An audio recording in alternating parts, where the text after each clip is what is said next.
Ya baik, Bismillahirrahmanirrahim. Assalamualaikum warahmatullahi wabarakatuh. Ya, Waalaikumsalam. sahabat dengan Rumah Sakit Al Islam Bandung. Alhamdulillah pada kesempatan hari ini, hari Jumat 18 September 2020, kita bisa bertatap muka kembali via daring, kali ini di live IG, kemudian juga channel YouTube Rumah Sakit Al Islam Bandung, dan juga di webinar. Silahkan linknya sudah di-sharekan di Instagram Rumah Sakit dan juga channel Rumah Sakit Al Islam ya. Baik, insya Allah pada kesempatan siang hari ini kita bersama-sama akan mengupas satu materi yang kali ini setelah beberapa pekan kita membawakan dalam dunia medis. Nah, kita akan kali ini beralih ke psikolog ya. Insya Allah bersama saya sudah hadir Ibu Kamsa Nuri Finalisa, MC psikolog. Beliau adalah psikolog dari Rumah Sakit Al Islam Bandung dengan tema yang sudah dipublish sebelum-sebelumnya. Ya, ini kita akan mengupas tentang bagaimana tetap asik mengasuh buah hati. Nanti juga kita akan berbagi tips mengelola emosi di masa pandemi ini. Ini mungkin tepat sekali ya, di masa pandemi ini kita memang berhadapan terutama untuk ayah bunda di rumah. Ini pandeminya cukup panjang ya.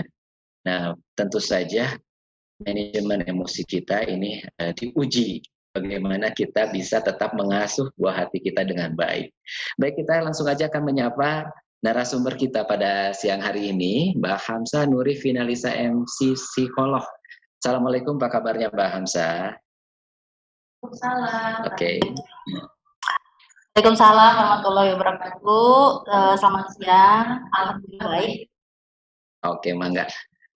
Mbak Hamsa Nuri Finalisa, ini saya panggilnya apa nih Mbak? Fani aja. Mbak Fani. Nggak nyambung tapi ya lebih biasa dipanggilnya itu. Oke, Mbak Fani, ini kita mungkin bisa join juga di live IG nih Mbak. Ada yang menyaksikan juga di live IG ini. Oh, Boleh ya sambil diaktifkan juga ini Mbak ya. Oke, sambil diaktifkan oleh Mbak Fani, ini psikologi kita dari Rumah Sakit Islam Bandung yang akan menyampaikan tips mengelola emosi dan juga mengasuh dengan asik buah hati kita di rumah di masa pandemi. Yang belum oke, bisa dibantu mungkin ya oleh admin untuk host, silahkan di accept dulu. Ini beberapa sudah, alhamdulillah. Mbak Yulia, apa kabarnya? Assalamualaikum, terima kasih sudah hadir juga. Kemudian juga ada Dr. Gigi Ginanjar, apa kabarnya? Untuk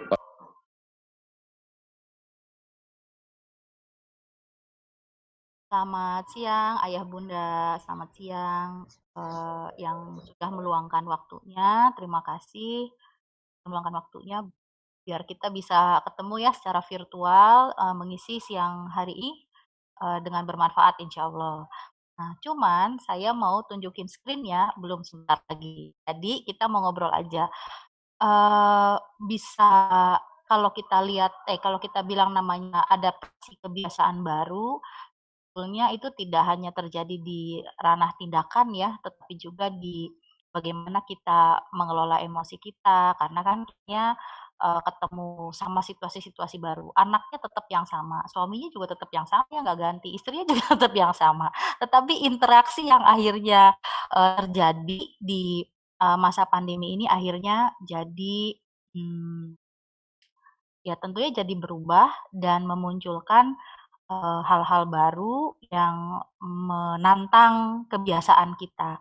Nah, yang mau kita bahas itu nanti adalah bagaimana kita mengatasinya. Tetapi sebelum tentunya kita harus paham bagaimana proses sampai emosi itu bisa jadi lebih seperti lebih sulit untuk dikendalikan saat ini. Oke. Dan akhirnya salah berinteraksi. Seperti itu. Oke, sip. Terima kasih Pak Hadi. Ini sudah ada nih filenya. Nah, jadi sesi kita siang hari ini yang pertama adalah kuis. Ya kuisnya nanti hadiahnya tepuk tangan aja. Ya. Ini kuisnya bukan kuis sih sebenarnya ya, tapi lebih ke pertanyaan pembuka agar kita semua bisa hadir, menyiapkan diri dan memikirkan hal yang sama gitu. Sebenarnya untuk menarik konsentrasi aja. bukan kuis benar-benar. Terus kita mau ngebahas tentang proses emosi, sehingga kita bisa memahami situasi saat ini, lalu setelah itu kita akan ngobrol tentang tips mengelolanya. Nanti kalau ada waktu, kita mau ada exercise sedikit, sehingga mungkin itu bisa jadi bekal untuk kita menghadapi keseharian. Oke Pak, kita lanjutkan. Nah, ini kuisnya. Yang pertama, oke, nggak usah pakai pensil atau pulpen, nggak usah rajin-rajin banget ya, mungkin kita nggak kayak kuis di sekolah, tapi ini seperti apa namanya, penyesuaian lah gitu, sehingga kita mikirin, iya ya gitu, rasa ingin tahu itu akan membuat kita belajar dengan lebih baik.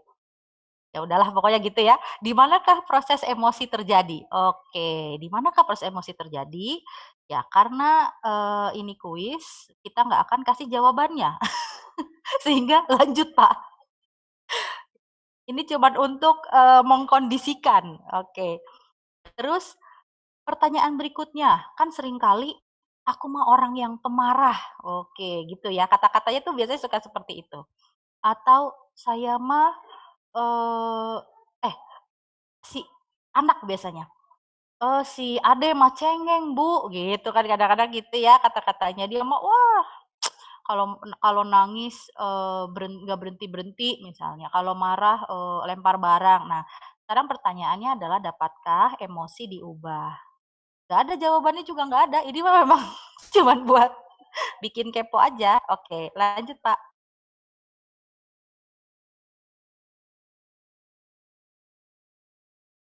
Nah, kita lanjut ke nah, selanjutnya, dapatkah emosi menular? Kan kayaknya suka denger ya, berbagi kebahagiaan gitu ya.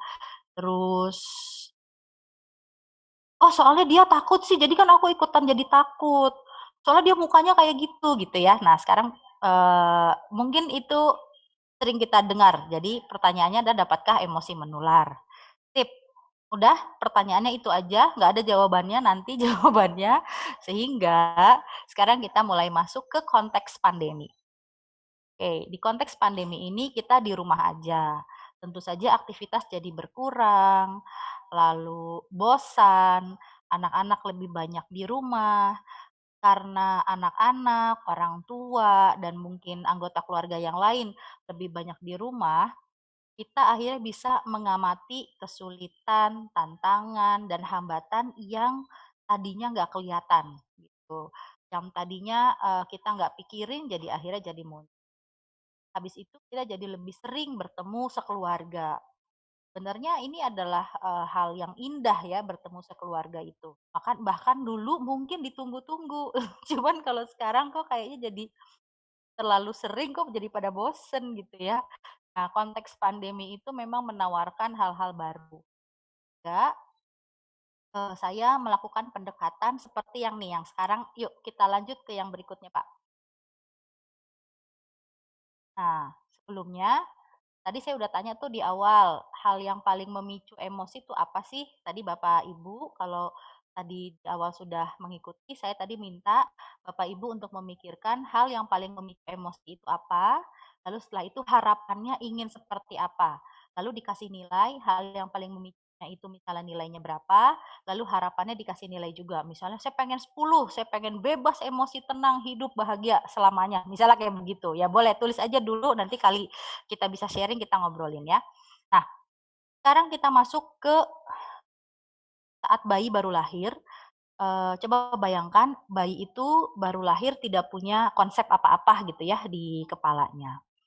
Sehingga dia belajar tentang dunia ini lewat inderanya.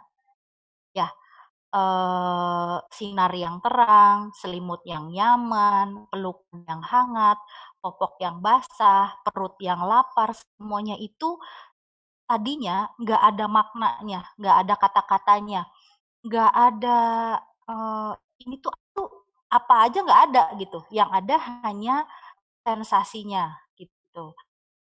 Sensasi ini mengarahkan kepada satu tujuan, nyaman atau tidak nyaman. Sehingga ini yang nanti akan menjadi landasan kita memahami emosi. Itu ya. Jadi bayangin, tubuh kita ini dibekali sama otak, tapi kan otaknya nggak bisa langsung kerja begitu saja, harus lewat informasi-informasi yang dia dapat dari indera. Dari situ kita ke halaman yang berikutnya. Oke Pak, kita lanjut. Nah, dari situ yang namanya manusia itu akhirnya punya tingkah laku.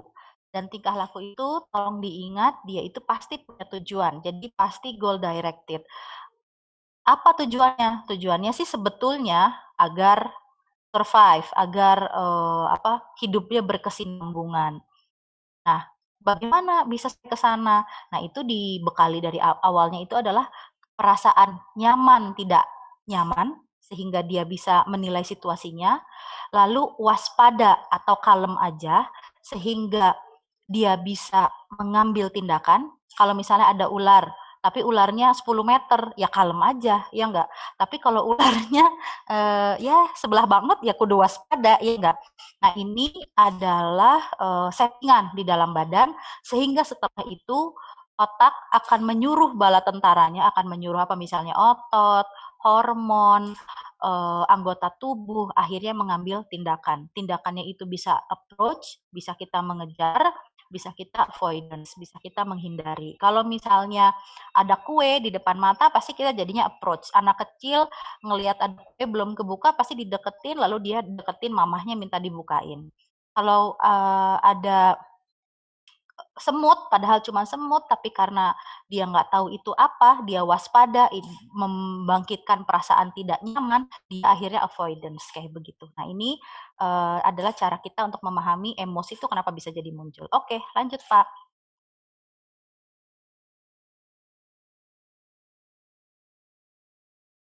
Nah, oke. Sekarang mari kita pahami duduk persoalannya ya. Jadi kan tadi tuh yang namanya kita belajar menghadapi dunia dari bayi itu awalnya dari tidak tahu apa-apa, lalu ada sensasi-sensasi, lalu kita beri oke, kita lanjut dulu ke halaman yang berikutnya Pak kalau kayak begitu.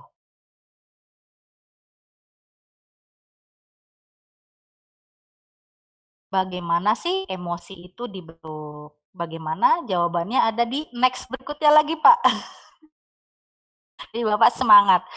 Tapi saya itu memang berusaha untuk menarik rasa ingin tahu Bapak Ibu, Ayah Bunda siang hari ini, karena siang-siang ini kan bosen ya, jadi daripada kita banyak-banyak mendingan kita main-main aja terus. Oke, gambar apa di sebelah?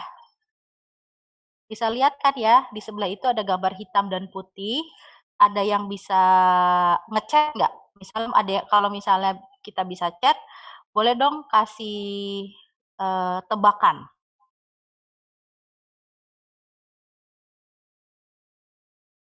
Kalau ada yang mau nebak, ayo tebak. Itu gambar apa? Boleh, siapa aja boleh nebak. Kebayang nggak kira-kira itu gambar apa? Gambar apa yo?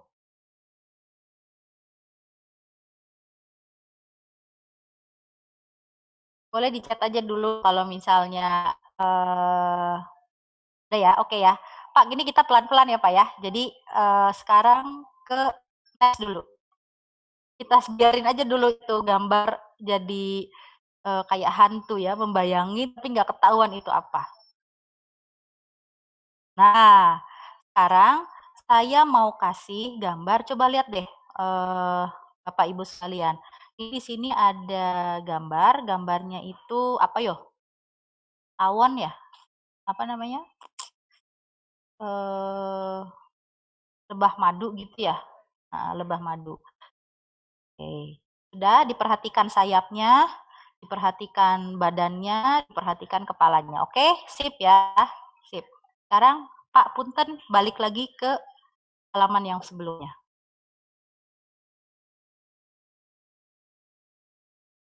Sekarang udah kelihatan belum ini gambar apa?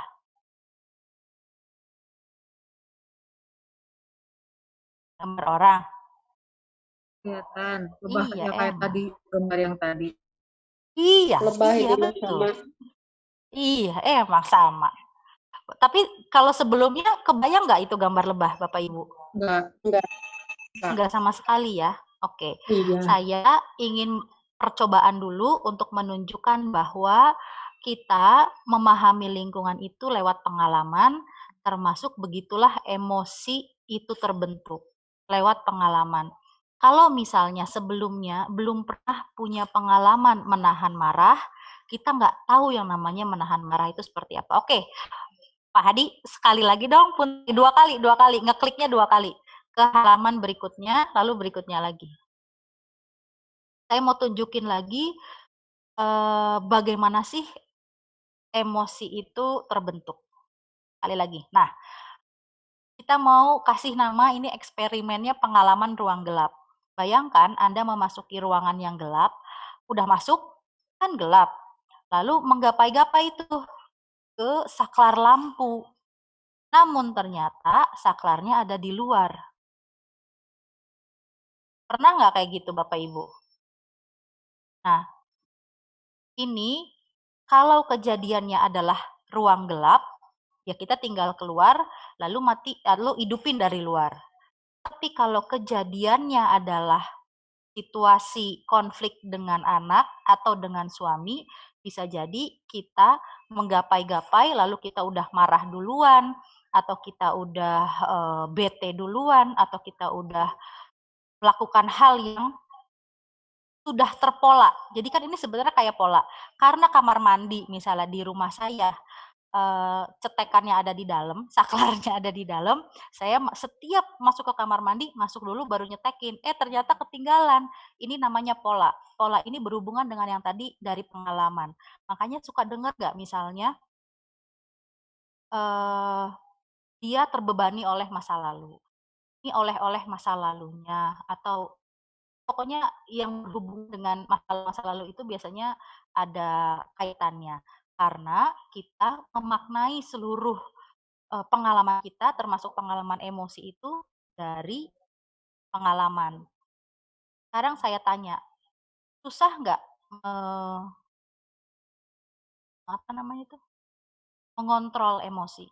Atau susah nggak menyadari ketika emosi mulai datang? Biasanya jawabannya adalah susah. Saya nggak bisa nahannya, Bu. Nah, itu nanti jawabannya ada di akhir ya, nanti kita pelajari itu. Tetapi kita pahami dulu mindset-nya, sehingga kita tahu emosi itu tadi pertanyaan di depan, emosi itu bisa diubah atau enggak. Kenapa yang namanya emosi itu jadi susah untuk dikendalikan? Karena otak kita itu bekerjanya tadi berdasarkan pengalaman. Habis ada pengalaman, oke kalau gitu ke halaman berikutnya Pak, biar terbantu dengan gambar. Nah, jadi kita mau lebih memahami, nah ini dia. Informasi itu datang dari link. Jadi kita ngomong umum dulu, tetapi sebetulnya ini juga adalah proses yang terjadi pada emosi. Informasi datang dari lingkungan, lalu dipersepsi oleh indera. Tim indera tuh banyak banget ya. Mungkin kalau kita tahu ada 5, sebetulnya ada tambahannya. Lalu dikategorikan dan diberi makna. Dikategorikan dan diberi makna misalnya kayak gini. Saat saya mengerjakan tugas, lalu ketahuan sama ibu, tugas saya ada yang salah, ibu saya mukanya sudah nyureng, suaranya jadi keras, itu informasi dari lingkungannya ya. Dipersepsi oleh indera suara keras, muka nggak enak, sepertinya akan diberi maknanya apa nih? Nah, diberi maknanya mengancam. Karena diberi makna mengancam, akhirnya badan bilang, "Woi, hati-hati, hati-hati, kita harus mulai bertindak." Lalu dari pengalaman itu dijadikan tujuan. Jadi ada tindakan, tujuannya apa? Yang penting saya nggak dapet marah, misalnya kayak begitu. Oke, diklik sekali lagi Pak, biar lengkap si teman-teman ini. Oke, nah sebelumnya, nah kayak gini. Jadi siklus ini, informasi dari lingkungan, dipersepsi oleh indera, dikategorikan dan diberi makna, lalu menjadi tindakan bertujuan, itu berulang-ulang seperti itu terus. Tetapi kan kebayang ya, pengalaman anak kecil, pengalaman remaja, pengalaman orang besar pastinya berbeda-beda. Dari sempit semakin luas. Sehingga tolong lihat ke abu-abu yang di kiri itu dikoreksi. Sehingga sebetulnya kalau misalnya pengalaman zaman dulunya sama mamahnya misalnya ketika ngumpulin tugas dimarahin, tapi ternyata dengan saya meminta maaf terlebih dahulu, akhirnya dia nggak marah, itu pengalamannya dikoreksi. Nggak tambahlah pengalamannya. Akhirnya si emosi yang tadinya takut, cemas, dan segala macamnya akhirnya nggak jadi kayak begitu lagi. Lalu termasuk juga yang si ini nih, informasi dari lingkungan itu diperhalus. Yang awalnya sama anak kecil cuman bisa dibilang saya salah, lalu saya dimarahin, diperhalus dengan saya salah, saya dimarahin, saya bisa memperbaiki. Lalu sepanjang hidup ini terus-terus kayak begitu, lalu diperkaya juga. Saya salah, saya dimarahi, saya memperbaiki, lalu saya dimaafkan, saya dipuji, lalu saya merasa bangga, yang tadinya cuma sedih sama takut, akhirnya ada bangga. Akhirnya, nah itu diperkaya segala macamnya ini. Oke, lanjut Pak. Kenapa memahami proses ini jadi penting? Karena kita memahami proses emosi itu sudah diteliti akan lebih baik dalam prestasi akademik. Kenapa? Karena tadi, misalnya kita ngomongin anak ya, nggak usah ngomongin diri sendiri, biasanya kita grogi kalau ngomongin diri sendiri. Kalau ngomongin anak gampang ngata-ngatain orang ya. Biasanya, anak itu karena dia konsepnya banyak, lalu dia bisa bilang, gagal itu nggak harus bikin sedih, gagal itu bisa diperbaiki. Dia biasanya prestasi akademiknya jadi lebih bagus. Lalu dia fleksibel dalam pergaulan, karena dia tidak hitam putih melihat melihat situasi. Tentunya lebih sehat fisik dan mental, karena kan tadi ada pemaknaan itu ya. Pemaknaan itu mengajak kita untuk bertindak. Bayangkan ketika kita memaknakan kita stres atau kita berada di bawah tekanan, yang namanya hormon di dalam tubuh itu mengeluarkan kesiapan untuk dia bertindak. Misalnya ngeluarin gula karena sebetulnya untuk bertindak butuh energi dan segala macam. Makanya orang stres suka pada lari ke makanan gitu ya, karena itu menguras energi. Tetapi kalau dia bisa paham proses emosinya, dia bisa menyadari lalu dia mengendalikan. Lalu selanjutnya bisa merespon lingkungan dengan lebih empati. Lalu menggunakan emosi sebagai alat bukan tujuan. Ini mungkin hal yang agak ribet. Saya pengen happy. Sebetulnya kan bukan itu tujuannya. Emosi itu sebetulnya kita bisa lihat sebagai alat motivasi. Motivasi buat tindakan itu tadi, sehingga nanti misalnya dia bisa meraih prestasi, dia bisa berteman dengan lebih baik. Nah, si emosi ini yang menggerakkan kita untuk mengambil tindakan tertentu. Lalu proses emosi juga kalau kita pahami dengan baik bisa bikin pribadi kita jadi lebih tenang, menjadi pribadi yang lebih tangguh. Ada yang nyinyir, ya kita mah santai karena emosi itu sudah bisa kita kendalikan. Kita tahu prosesnya dengan memberi makna lebih. Oh, dia mah bukan nyinyir, bisa jadi dia memberikan kritik memang tidak nyaman untuk saya dengar, tetapi tidak perlu jadi personal. Yang dia nyinyirin itu adalah perilaku kita. Akhirnya kita maknai dengan cara yang berbeda, efek ke badannya juga beda. Nggak jadi tuh hormon kortisolnya dikeluarin. Nggak jadi deh kita bertindak yang aneh-aneh kayak begitu. Oke, Pak, lanjut Pak. Nah, sehingga mari kita jawab kuis yang tadi di depan.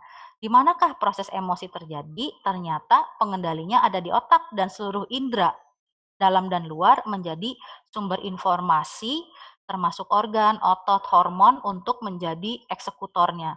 Sehingga bayangkanlah ketika kita sedang emosi bukan di dada ya, bukan di mana lagi biasanya, di hati, jelas bukan, tetapi sebetulnya itu ada di otak dan itu adalah proses dari menerima informasi, dimaknai, lalu diberikan tindakan, dikoreksi, begitu terus. Sehingga pertanyaan kedua kita akan jawab juga. Boleh Pak dilanjutkan? Dapatkah emosi diubah? Sehingga jadi jawabannya adalah bisa. Karena ini bisa dilatih dan bisa digunakan untuk kebaikan diri dan lingkungan. Saya sih tujuan utamanya mendiskusikan masalah emosi ini karena harapannya kita bisa lebih optimis dan lebih positif ketika ketemu sama masalah-masalah, mau itu masalah di rumah, mau itu masalah ya selama pandemi ini, kita bisa lebih ya optimis dan positif lah gitu ya, sehingga gak jadi ketambahan penyakit yang lain, karena stres itu bisa memunculkan penyakit yang lain gitu ya. Oke, lanjut Pak, kita masuk lagi ke materi. Nah, kalau saya nggak akan terlalu panjang tadi ya di sana, yang penting saya ingin menyampaikan bahwa emosi itu bagian dari pengalaman, kalau polanya sudah ada, biasanya itu akan sering diakses, sehingga kita akan perlu mencari pola-pola baru, dan itu dari pengalaman. Makanya tadi ada gambar si lebah tadi, lalu tadi si pengalaman ruang gelap itu, untuk menunjukkan bahwa kita punya harapan besar untuk menjadi pribadi yang lebih baik. Sekarang tips on the spot-nya, kita langsung ke tips aja ya. Nah, kalau misalnya kita ada kejadian konflik sama kalau di rumah mungkin saya akan pilihin buat ibu-ibu ya, lagi menghadapi PJJ karena ini cukup ramai juga ini isu ini. Yang pertama kali akan saya tipskan adalah tarik nafas dan nafasnya nafas dalam, yaitu nafas perut. Nanti kita latihan ya di belakang ya. Bukan di belakang sini, maksudnya di belakang dari sesi ini. Jadi kita akan belajar tarik nafas yang merilekskan, karena kalau tarik nafasnya masih nafas dada, itu kayak orang lagi lari, lagi dikejar-kejar, jadi tetap aja bikin stres. Oke, lalu yang kedua, kita ingat atau kita evaluasi tujuannya. Misal, kita pulang kerja, biasanya tujuan kita adalah istirahat. Tapi anak-anak pada rusuh karena punya tugas dan segala macam. Kan tadi tindakan kita tuh selalu goal directed. Anak-anak ini akhirnya menghalangi kita untuk sampai kepada tujuan. Kebayang nggak kalau kita punya tujuan lalu dihalangi? Tentunya kan kita marah. Marah itu adalah alat untuk kita menghilangkan hambatan kita mendekati tujuan. Nah, sehingga kalau misalnya kita tarik nafas, kita mundur sedikit, kita jernihkan lagi pikiran, kita evaluasi tujuannya. Saya pulang ingin istirahat, tetapi sebelumnya tujuan utama saya adalah membuat anak-anak ini bisa tenang dengan tugas-tugasnya, lalu selesai, baru deh saya dapat. Karena kalaupun kita kekeh untuk ngejar tujuan awal kita, tentunya malah nggak tercapai. Sehingga yang kedua adalah ingat atau evaluasi tujuannya, ini mindset. Selanjutnya, lihatlah kejadian ini sebagai film, bukan foto. Kalau foto adalah kita akan melihat misalnya foto saya lagi di candid tapi jelek. Saya bete-nya minta ampun. Ya kan, udah ke-posting ke Instagram nih, tapi fotonya jelek. Aduh, saya malunya minta ampun. Tetapi kalau ketika kita melihat situasi sebagai film, kita akan melihat bahwa situasi itu ada awalnya, ada kejadian yang nyebelinnya, tapi ada sesuatu yang bisa kita produksi, yang ada sesuatu yang bisa kita skenariokan berikutnya. Nah, dari sini akan memberikan rasa optimis, rasa positif untuk kita membayangkan kita maunya kayak gimana. Kalau kita cuma mau anak-anak ini harus diem, ya tentunya nggak akan bertahan lama gitu ya. Lalu kita evaluasi lagi, bukan masalah diemnya, tapi mereka bisa mandiri. Mandiri bisa nggak kalau mereka langsung ngerjain sendiri? Belum tentu bisa, mungkin didampingi dulu, mereka tahu segala sesuatunya aman, nanti mereka bisa mandiri. Kalau kita lihatnya sebagai film, kita lebih berdaya. Karena kalau enggak, kita bakalan kata-kata sumbu pendek tuh akan jadi nyata gitu ya. Selanjutnya, ini yang agak praktis. Turunkan posisi. Kalau misalnya kita lagi berdiri, ya silakan duduk. Kalau kita lagi duduk, ya boleh turun sampai ke lantai, deketin anaknya, misalnya kayak begitu. Yang berikutnya adalah nada suara. Kalau misalnya nada suara kita pengen tinggi, tapi kita tahu ini tanda-tanda kita mau marah, turunin nada suaranya. Kalau misalnya kita nggak biasa nih ngomong Adek, nah ya nggak apa-apa. Itu adalah tanda atau cue atau apa sih ya ya rambu kepada kita bahwa sekarang saya mengendalikan diri dan saya tidak ingin ada hal yang tidak saya inginkan terjadi kayak begitu. Nah itu pengingat yang bagus. Lalu berikutnya adalah lambatkan. Kalau kita marah, pengennya kan ngomongnya berbet gitu ya. Tetapi percayalah nggak ngaruh. Sehingga lambatkan bicara. Langsung kayak tadi tuh, kalau misalnya mau dibikin lambat banget ya nggak apa-apa juga deh misalnya. Jadi, tolong tutup dulu pintunya. Itu menunjukkan bahwa Anda memang marah tapi Anda mengendalikan. Itu akan menjadi gambar yang lebih baik dilihat oleh anak daripada Anda menunjukkan Anda tidak bisa mengontrol. Kebayang nggak? Itu beda. Pengalaman yang akan diberikan akan pengalaman yang berbeda. Semua orang bisa marah, tetapi semua orang bisa mengontrol. Yang satu lagi, semua orang bisa marah dan kita semua kena damprat. Nah, itu beda kan. Lalu lambatkan gerakan karena itu tadi ya, seluruh tubuh kita ini nyambung semua gitu, nggak bisa dibeda-bedakan. Jadi bisa jadi dengan melambatkan gerakan kalau tadinya sambil merepet gitu ya, sambil ngomong, sambil jalan, nggak bisa begitu. Berhenti dulu, turun dulu, tarik nafas dulu, lalu kita sampaikan. Lalu apakah kita nggak boleh marah? Ya boleh, marah boleh. Tetapi marahnya kapan, dengan frekuensi seperti apa, itu perlu dipertimbangkan. Lalu tips on the spot lagi adalah hadir saat ini dengan mengakses indera. Maksudnya tuh gini, biasanya marah itu membawa kita sampai di ubun-ubun gitu ya, fokus tuh jadi hilang, kita jadi mikirin masalah itu, atau kalau itu marah. Tapi kalau itu sedih atau itu cemas, kita jadinya hanya mikirin itu aja. Kita lupa sama badan. Nah, salah satu cara agar kita bisa jernih lagi adalah kayak misalnya sekarang Bapak Ibu nih boleh nih lagi di mana nih? Ada yang lagi duduk di sofa, duduk di kamar, ada yang duduk di kantor misalnya. Mengakses indera tuh kayak gini. Misalnya sekarang Anda lagi duduk, coba rasain bagian tubuh Anda yang nempel sama kursi. Coba rasain. Nah, itu namanya mengakses indera. Lalu rasain tangan Anda mungkin yang sedang bertumpu. Nah, ketika Anda mengalihkan pikiran kembali ke tubuh, sesuatu yang bisa kita kontrol itu jadinya hadir. Sehingga perasaan optimis jadi lebih muncul. Kalau misalnya kita mikirin yang abstrak-abstrak itu, yang bikin masalah itu, kita jadinya malah kalang kabut gitu. Lalu yang berikutnya adalah siapkan self-talk. Self-talk ini kadang-kadang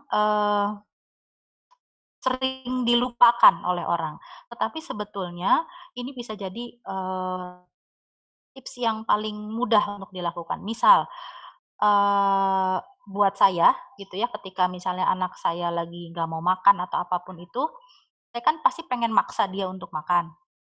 Tetapi self talk saya adalah dia anak baik. Nah itu saya kadang-kadang kalau ngomong gitu aja saya udah langsung luluh tuh, dia anak baik, gak pernah dia mengada-ngada, dia bakalan menu itu ekspresi jujur dia, gitu. Sehingga saya nggak bakal akhirnya jadi marah. Self talk-nya bisa gitu. Atau yang lain misalnya, saya bisa mengendalikan emosi, misalnya kayak begitu.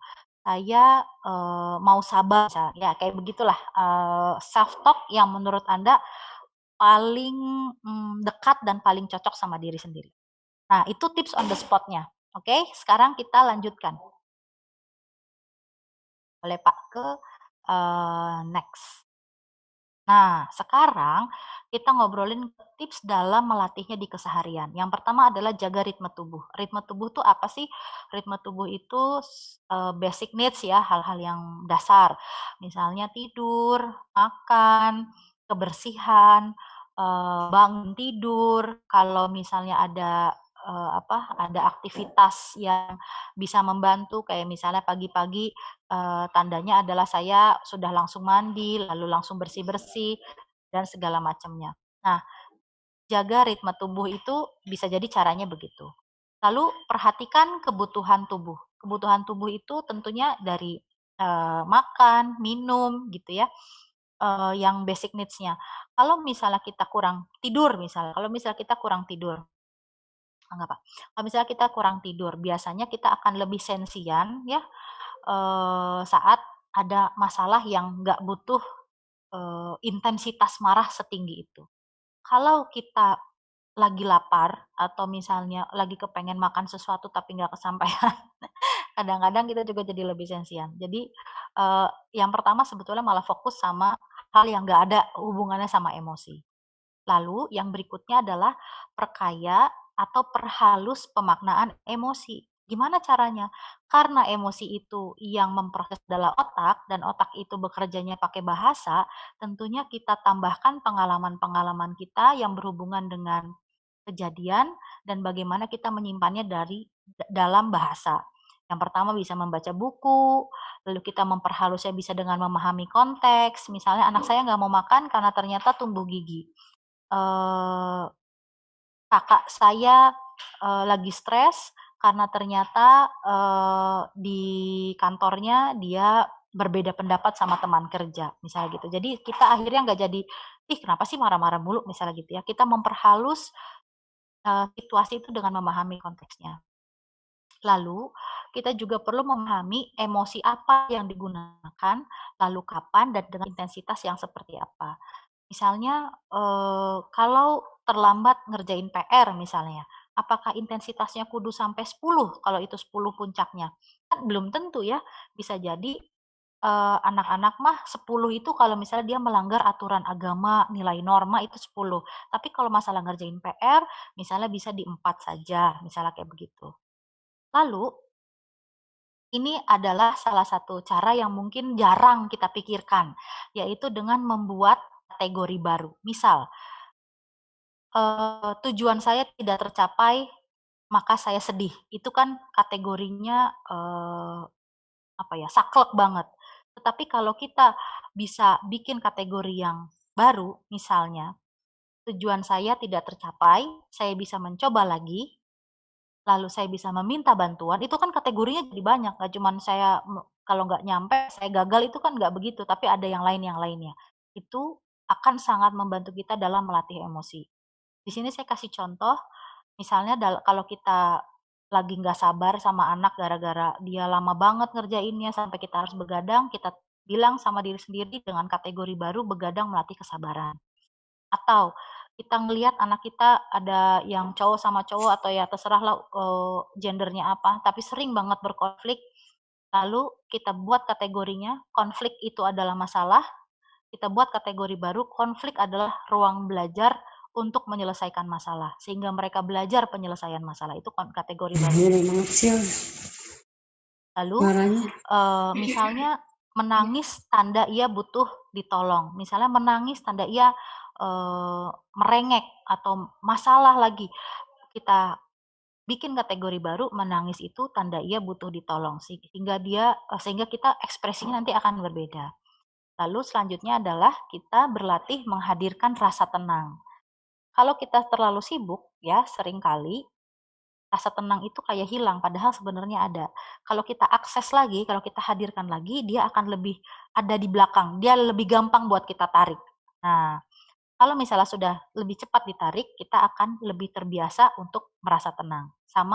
Nah yang nomor 5 sama 6 ini ceritanya kita mau exercise bareng, tata ulang emosi menjadi sensasi. Nah ini kita mau, emosi itu kan abstrak ya, kita nggak tahu bentuknya apa.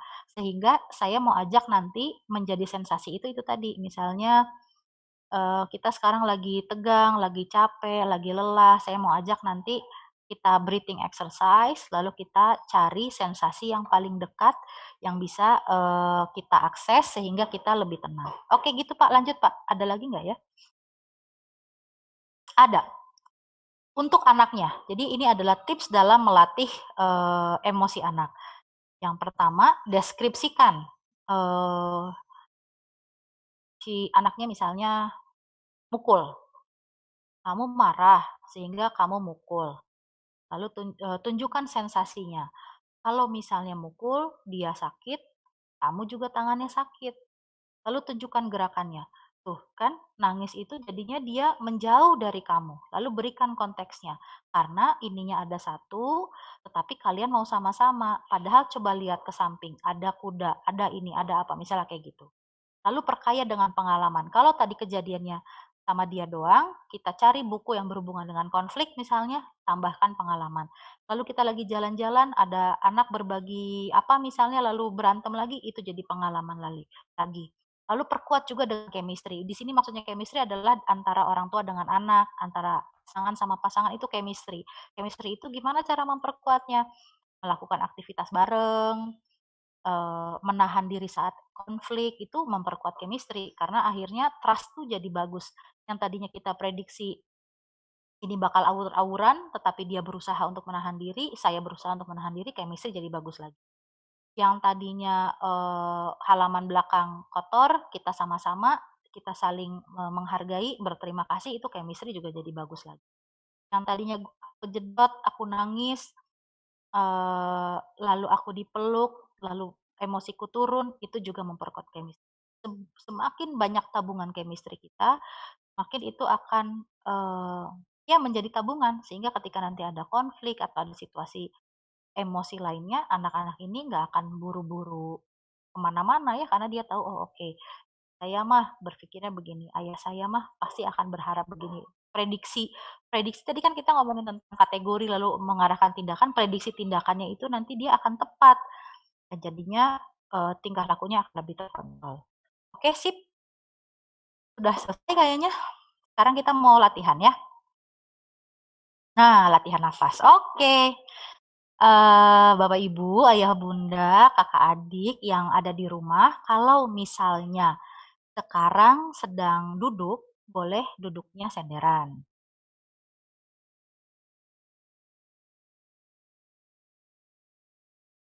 Ya, duduknya senderan. Kalau boleh tangannya tidak misalnya bertumpu gitu, nggak usah, dilepas aja, taruh di paha misalnya. Oke. Sekarang silahkan fokus sama nafas. Oke. Kalau susah nyari napasnya, ya usahakan aja fokus sama nafasnya. Kalau lari-lari, fokusnya biarin aja, santai, kembalikan lagi. Fokus lagi sama nafasnya. Lalu bayangkan di bawah perut Anda ada kantong atau balon atau apapun ya, yang bentuknya untuk diisi. Jadi bayangkan itu adalah balon atau kantong, sehingga ketika Anda menarik nafas, yang diisi adalah kantong yang di bawah perut tersebut. Oke, silahkan tarik nafasnya, lalu simpan di dalam kantongnya yang di bawah perut. Tahan 1-2 hitungan. Lalu hembuskan pelan-pelan, gak usah disentak.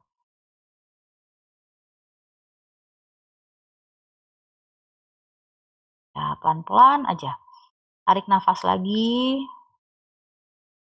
Isi kantongnya. Nafas yang panjang. Yang tenang. Dan dalam. Lalu hembuskan pelan-pelan.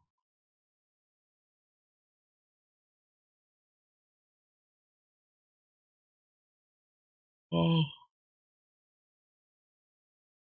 Boleh lakukan 4-5 kali lagi.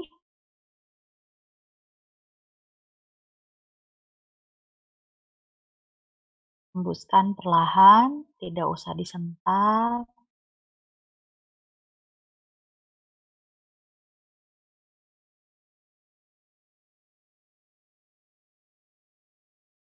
Oke.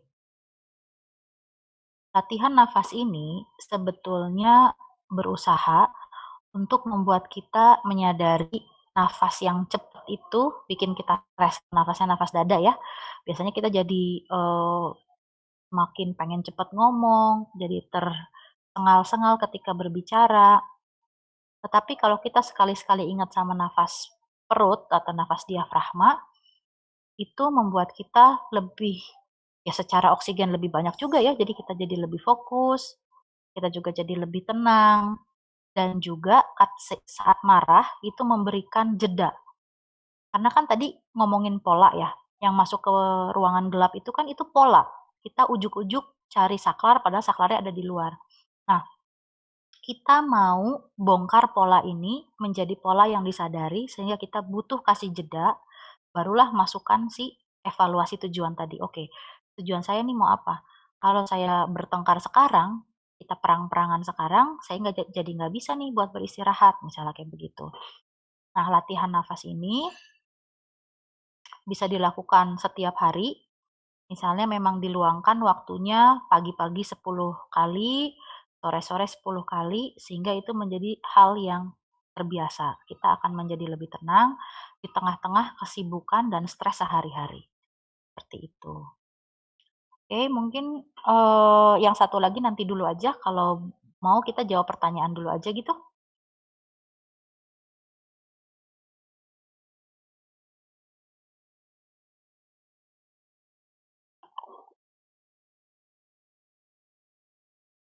Nah, pertanyaannya ini mau gimana? Mau lewat chat?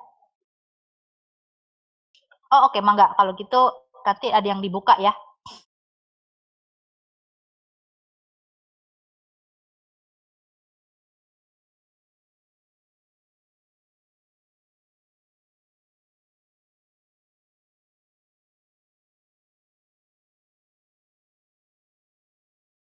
Ya, silakan jika ada yang ingin ditanyakan, boleh langsung ditanyakan kepada Mbak Fani. Ya, ini panggilan akrab kita kepada psikolog kita pada kesempatan siang hari ini ya, Mbak Kamsan Nuri Finalisa, atau kita panggilnya Bu Fani atau Mbak Fani. Ya, silakan. Tadi materinya cukup panjang, menarik. Juga ada tips latihannya juga tadi. Silakan jika ada pertanyaan langsung bisa melalui chat atau juga tanyakan langsung boleh.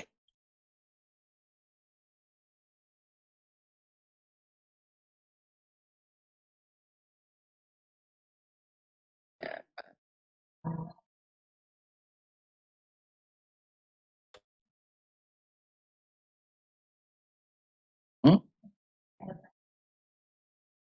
Ya, silakan.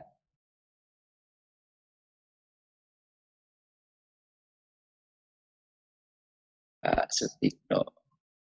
Atau Mbak Hansa saya boleh tanya nggak ya? Boleh, boleh. Oke, yang tadi dibagikan Mbak tadi. Hadi ada yang masuk nih. Oh, ada yang masuk, silakan. Lewat chat ya Pak? Iya, lewat chat.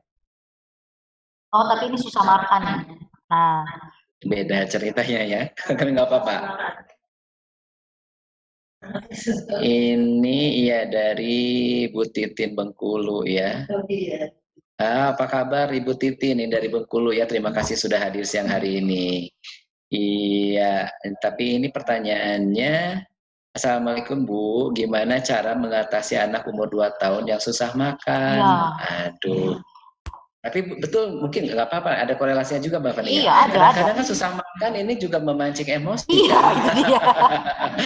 Udah lelah ngerjain pekerjaan rumah tangga ABCD yang lain-lainnya, gitu kan? Udah bete-betean, nggak bisa kemana-mana, giliran udah siap makanan, tapi anaknya nggak mau makan. Ini juga perlu mengelola emosi juga ya, karena PR nggak bisa ngasih makan kayaknya bukan Bu Titin aja ya. Ayah bunda yang lain juga sama, nggak apa-apa Mbak Fani, boleh dibahas sedikit mungkin. Oke. Si makan ini kan tadinya menyusui, itu kan intim banget ya. Lalu setelah itu makan. Itu ada perubahan sensasi dari yang lapar, itu kan sensasi ya dirasakan. Dari yang lapar jadi nyaman, jadi kenyang. Sehingga ini pasti akan menjadi sesuatu yang sangat intim gitu buat anak ya makan itu. Makanya saya sangat menyarankan untuk tidak dipaksa dan tidak lama-lama. Dipaksa bikin nangis, lama-lama bikin stres ke anaknya. Ini emosi semua. Ya iyalah emosi itu nggak bisa dihindarkan dari keseharian kita. Nah, gimana cara mengatasinya? Karena anak umur 2 tahun ini masih banyak cobaan hidupnya.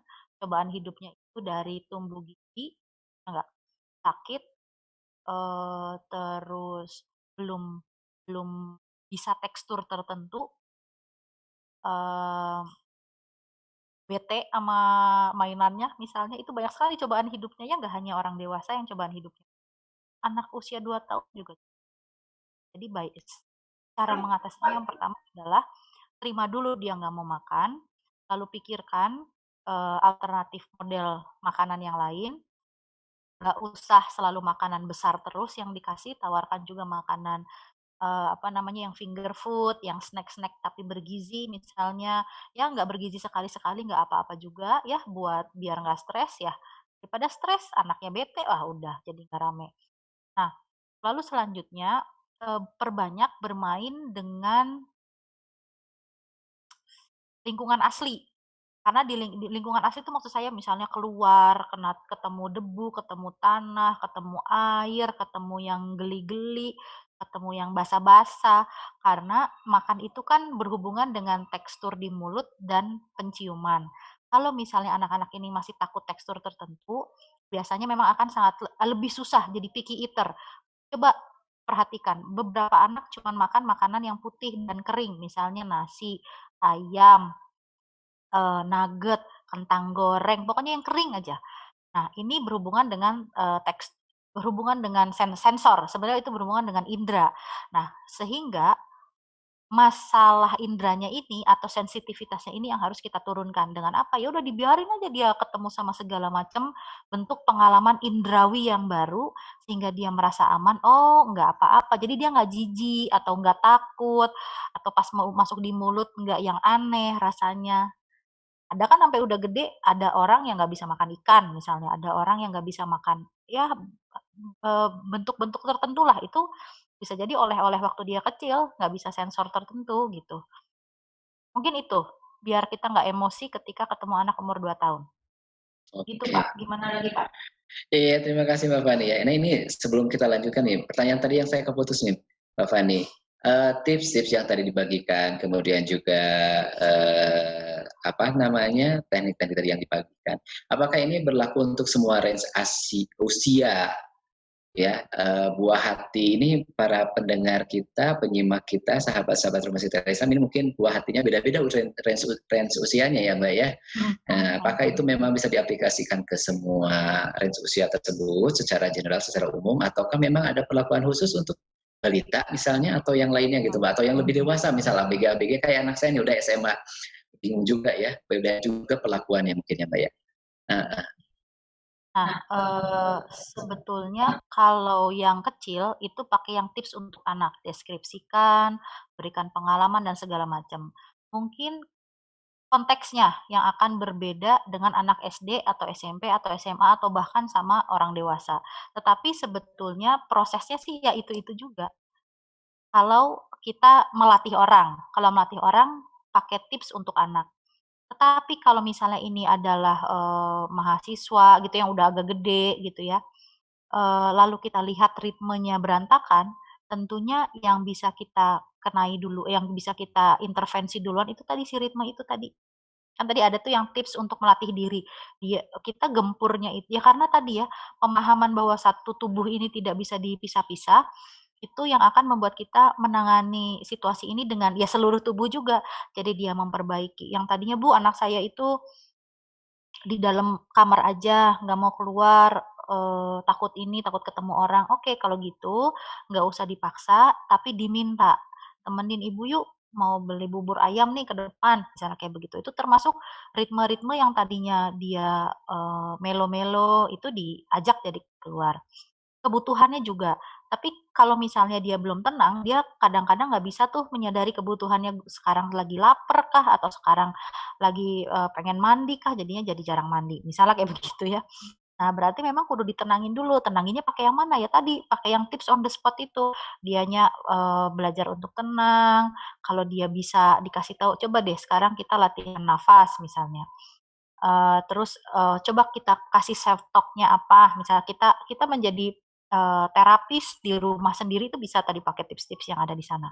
Dan nggak usah bingung pakai yang mana, pilih yang paling gampang dilakukan saat itu sama si orang itu, gitu. Oh ya, mungkin kalau untuk, apa namanya, anak yang udah lebih gede ya, untuk SMP atau SMA, yang bisa dilakukan itu adalah tipsnya itu setiap dia ada situasi emosi atau situasi konflik, yang pertama adalah bertanya, lalu bertanya, lalu bertanya. Jadi emang bertanya terus. Kan biasanya kita nasihat dulu, lalu anaknya bete, lalu kabur. Nah, kita nggak mau pakai lagi itu, karena untuk remaja itu dikasih tahu sepertinya gue nggak mampu gitu, yang dia tangkap. Sehingga kita akan jadikan dia narasumbernya, tanya, oh gitu, emangnya ada apa? Terus rasanya gimana? Si orang itu gimana? Kamu maunya saya gimana? Kamu maunya dibantu apa? Jadi pertanyaan. Misalnya kan aku bete, terus apa lagi? Nah, sama apa lagi? Apa lagi? Apa lagi? Tanya apa lagi? Kalau dia udah mentok, lalu dia nggak nemu juga solusi yang paling tepat, barulah ceritakan dengan berandai. Atau contoh, dulu ya waktu ibu bertengkar atau ibu kenapa atau apa, dulu ya waktu ibu ada keinginan, bisa kayak begitu. Nanti kalau misalnya ternyata anaknya sudah lebih kooperatif sama kita, ya kita langsung kasih masukan langsung, kayak begitu. Nih, Pak Hadi nyali. Oke, udah banyak pertanyaannya nih Mbak Fani ya. Ini kita bahas dulu nih yang dari Bu Rina Juanda. Bagaimana menghadapi anak tantrum? Tapi di atasnya ada ponakan saya suka modus main HP tuh. Iya, itu di Ibu Risya ya. Nanti Ibu aja ya, Risya. berarti kita ke anak tantrum. Yang tantrum dulu, oke. Nah, kalau di anak kecil, tadi kan kita bahas yang namanya, Pak boleh minta tolong nggak sambil saya menjelaskan, tolong ke gambar yang tadi banyak tanda panahnya itu. Kalau di anak kecil, yang namanya sensor dari lingkungan itu biasanya baru semua. Iyalah ya, namanya juga anak kecil kan pengalamannya kan sedikit. Jadi pasti segala macam sensor itu masih baru. Lalu kalau kita dengar-dengar lagi tadi masalah pengalaman, nah ini dia.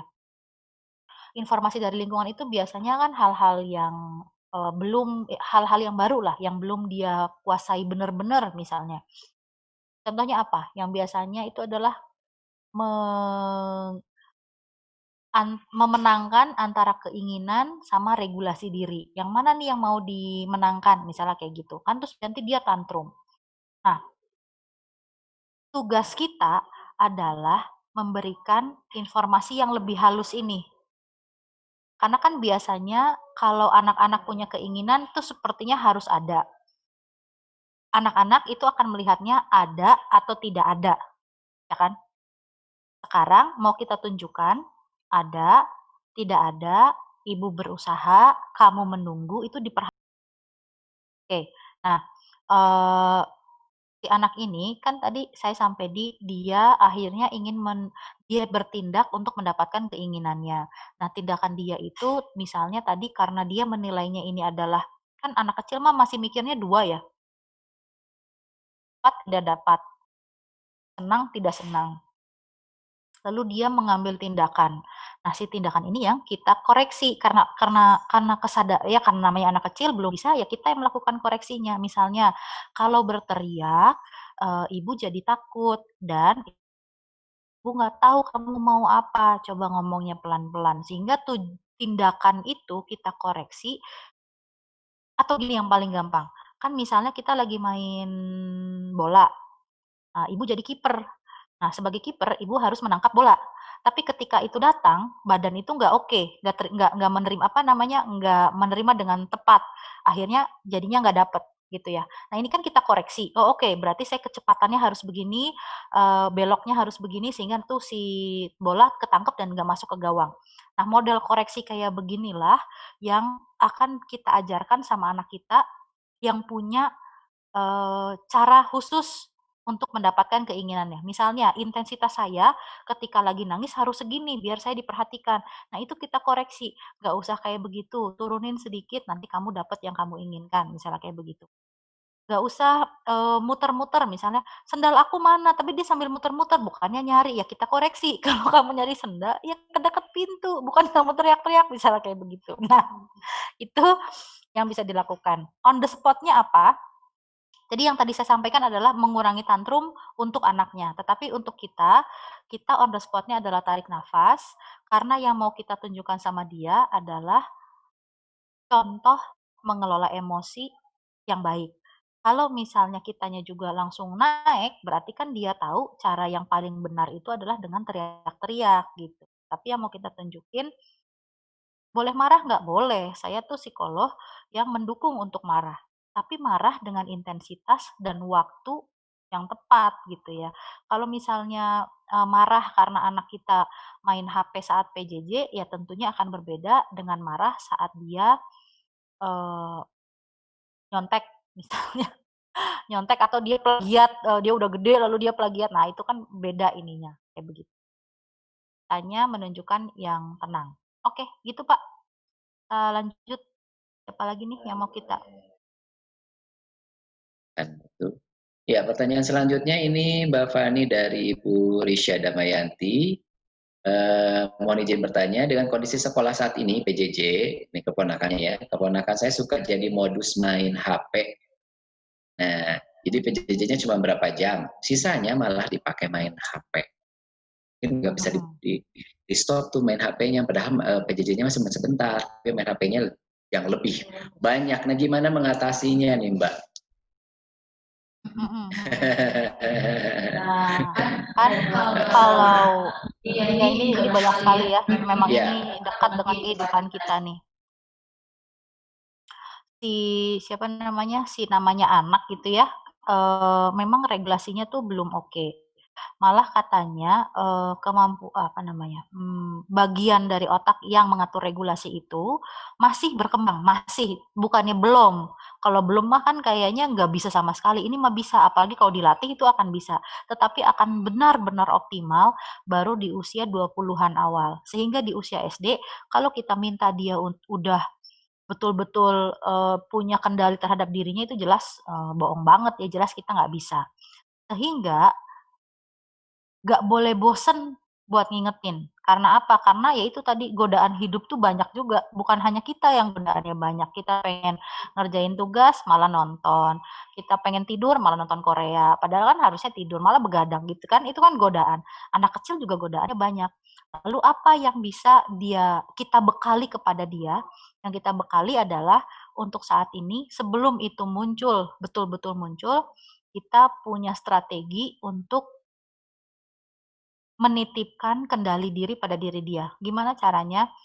Tahu jadwalnya, handphone hanya dipakai pada saat itu. Sesekali kita perhatikan dia lagi apa. Dia lagi lihat gurunya nerangin, atau dia lagi main ML, Mobile Legend misalnya. Dia sambil main sama temennya. Walau WA-WAan, wah ya udah. Kalau misalnya seperti itu, buat strategi untuk dia menahan diri. Misal, nggak boleh ya kalau misalnya satu hari ini kamu bisa fokus untuk PJJ, kamu dapat setengah jam untuk nonton apa di hari Sabtu dan Minggu. Makanya kita harus sudah punya strategi duluan dan termasuk visi duluan tentang mengasuh anak ini seperti apa. Misal, visinya adalah kita punya anak yang disiplin. Berarti anak ini kita aturlah kesehariannya. Misalnya penggunaan handphone hanya boleh di Sabtu Minggu. Dan itu pun karena kita sekarang sedang mau ngajarin dia kendali diri, Sabtu Minggu itu harus dia bayar dengan PJJ dan hasil dan tugas-tugas yang sudah selesai. Kalau dia sudah bisa mengumpulkan tugasnya, dalam satu hari dia dapat 30 menit. Itu bisa dia tuker sama nonton atau main misalnya di hari Sabtu dan Minggu. Nah, itu akan jadi bekal nantinya buat si anak-anak ini. Gitu. Iya gitu Mbak Risha, gimana? Sudah puas ya jawabannya? Ini kendala hampir semua orang tua ya. Oke, kita lanjut Mbak Fani. Ya, ini kali ini dari Mbak Mila Asti, ya, ahli gizi. Anak saya bedanya 19 bulan sama adiknya. Nah, sekarang usianya 2 tahun 4 bulan. Gimana cara ngasih tahu anaknya saat dia mukul, nyubit, atau jahilin adiknya yang masih bayi? Ini masih bayi terus dibully sama kakaknya gitu ya, Mbak Fani ya. Nah, gimana tipsnya nih Mbak? Iya. Nah, yang pertama kan anak umur 2 tahun 4 bulan ya berarti ya? Tadi yang gedenya ini udah cukup mampu memahami. Iyalah umur 2 tahun setengah mah udah hampir 2 tahun setengah udah bisa. Nah, sehingga yang pasti di awal diajak ngobrol dulu. Lalu kalau bisa, karena anak kecil mah biasanya ya tadi karena kemampuan berpikirnya belum oke, jadi biasanya itu pure sensasi banget, pure sensasi. Jadi kalau misalnya dia nyubit, kasih tahulah sensasinya sakit, nanti adiknya nangis. Misalnya dia mukul, mungkin jadi tanda kalau misalnya dia pengen diperhatikan juga. Nah, bisa jadi pertanyaan berikutnya adalah apakah kita jadi terlalu fokus nih sama bayi sehingga dia merasa dia yang kehilangan perhatian atau kehilangan waktu sama mamahnya. Sehingga kalau saran saya si tabungan chemistry-nya itu tadi kita tetap jaga sama kakaknya, sehingga si kakaknya tidak melihat adiknya tuh jadi saingan. Bisa nggak? Bisa, bisa banget. Tunjukkan bahwa bersama-sama, jadi kita bertiga tuh mungkin loh, bertiga lalu kita baik-baik saja tuh mungkin. Misalnya adiknya lagi belajar berguling, ada kakaknya di situ lagi main Lego sama mamahnya. Adenya kadang-kadang cuekin aja lagi main guling-guling, yang penting dia aman dan kita tunjukkan bahwa kamu tetap berada di dalam dunia saya. Nah, tunjukkan kayak begitu. Kalau saya, anak saya itu bedanya 15 bulan. Jadi memang ada sesi di mana saya menyusui 2 bayi. Nah, apakah anak-anak ini suka bertengkar? Ya jelas suka bertengkar karena berbeda manusia, dan dua-duanya manusia. Kalau manusia sama kucing aja bisa beda. Nah, sekarang ini sama-sama dia misalnya berebut. Tetapi saya berusaha untuk menunjukkan bahwa kamu tidak kehilangan, kamu masih bisa saya peluk, kadang-kadang dua-duanya saya peluk, lalu saya tunjukin. Kamu di kiri, kamu di kanan. Atau misalnya yang kejedot yang ini dia yang akan saya pegang. Saya tunjukin itu ke adiknya gitu. Sehingga si kakaknya tidak merasa saya meninggalkan. Susah nggak? Susah. Tetapi ini akan menjadi investasi saya sehingga nanti saya nggak jadi kerepotan di masa yang akan datang. Susah nggak? Susah. Makanya saya minta bantuan kakaknya yang udah lebih gede atau bantuan suami saya agar itu tidak terlalu susah untuk dieksekusi dalam kesehariannya. Bikin capek nggak? Ya jelas, tetapi saya bikin kategori baru, kategorinya adalah lebih baik saya menanamkan, kebersamaan, gimana caranya? Itu tadi, kan bertengkar, rebutan satu buku bertengkar, rebutan Lego bertengkar, segala-segala juga pasti bertengkar karena, dari segi atensi itu juga masih jelek ya, jadi yang dipegang barulah itu yang kelihatan menarik, itu atensi kan. Nah, sehingga yang saya lakukan adalah, "Oke, kamu yang ambil duluan, kamu nggak boleh ngerebut, kamu ambil yang lain lagi." Nah, kita, setegas itu untuk mengatur biar ya mereka tahu bahwa bermain itu enaknya yang tenang, kalau rusuh-rusuhan ya nggak enak, misalnya kayak begitu. Gitu, Pak Hadi. Oke, Bu Mila, cukup puas dengan jawabannya. Nah, jawaban plus tipsnya tadi ya. Oke, kita lanjut ke pertanyaan berikutnya. Bagaimana dari Ibu Ida Wasilah, pertanyaan bagaimana cara mengajari anak agar mandiri dan percaya diri? Oke. Bayangkan anak itu seperti perpustakaan, ya. Di perpustakaan itu kalau kosong, dia nggak tahu harus baca buku apa. Tetapi kalau penuh, dia akan selalu senang, selalu punya kerjaan, selalu, tahu solusi atas masalah-masalahnya. Gimana cara ngisi perpustakaannya? Cara mengisi perpustakaannya adalah dengan aktivitas dan dengan ujian. Kenapa aktivitas? Karena dari aktivitas anak-anak ini mendapatkan, jati dirinya. Misal, kita main bulu tangkis sama dia, lalu kita pura-pura lah kalah atau kita emang kalah aja beneran, "Oh, saya pinter bulu tangkis." Ada satu buku di perpustakaan dia yang menunjukkan saya pinter bulu tangkis.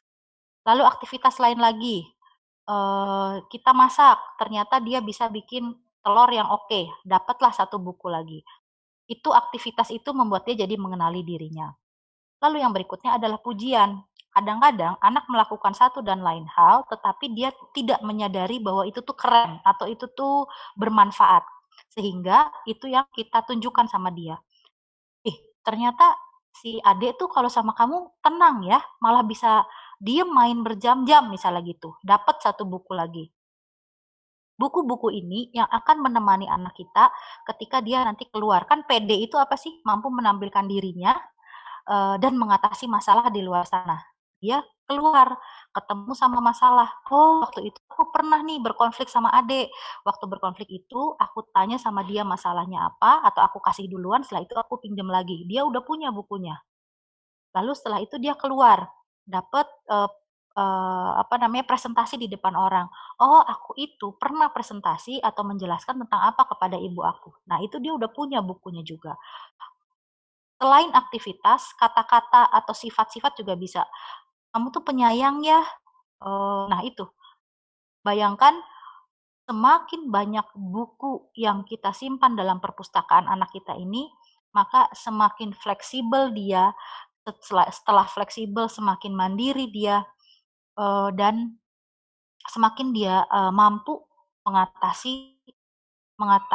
membawa dirinya untuk mengatasi lingkungannya. Karena kan PD itu apa sih? Ya PD itu dia keluar, ada tantangan, dia ada di atas tantangan tersebut. Kalau nggak PD itu dia keluar, aduh, mana ya?